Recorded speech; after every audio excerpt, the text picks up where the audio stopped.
One of the parts that I want to talk about here, and you talked about how you got into neurosurgery.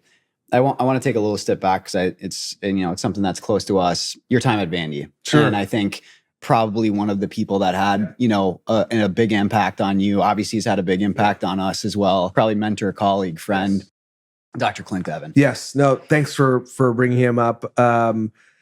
Yeah. So I got to Vanderbilt for my neurosurgery residency, and I thought I was going to do, stroke care, something intracranial, which is sort of, I think, what most people who end up going into neurosurgery think about when they first get started.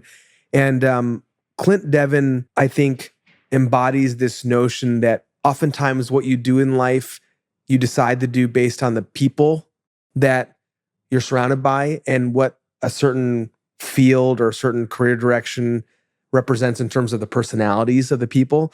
And, I remember going to some research meeting that he was involved in, and I knew who he was, but I wasn't necessarily there to meet him. And I made some comments at the meeting. He made some comments. And after the meeting, he's like, "Hey, come by my office. Let's chat."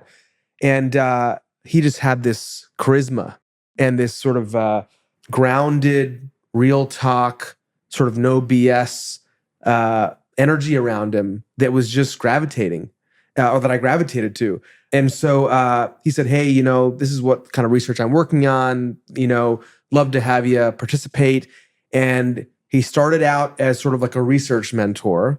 And he and his partner, Matt McGirt, who's now in Charlotte, had sort of built probably the top of class, one of the earliest ever prospective outcomes registries for spine. So I started doing research with him, and the stats background definitely helped. And it was sort of a team that we created to do all this good work. But he started as a research mentor, and then I had the real privilege of spending 2 years of dedicated clinical training time with him, which was unique, given that I was a neurosurgery resident. He was an orthopedic spine surgeon. Another credit to just the kind of person he was. It's not normal. Yep. Usually people get territorial and they don't want to sort of give too much to the other side.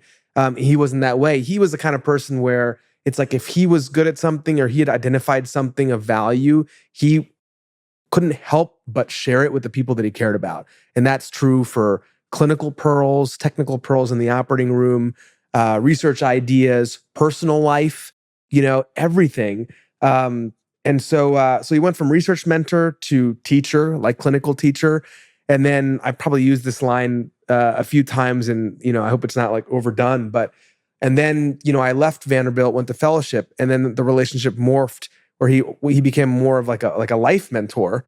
And then after I started in practice, I felt like he became like a big brother and a friend. And that sort of evolution of a relationship is so rare that I don't know how to put fully into words like what he meant to me personally and professionally.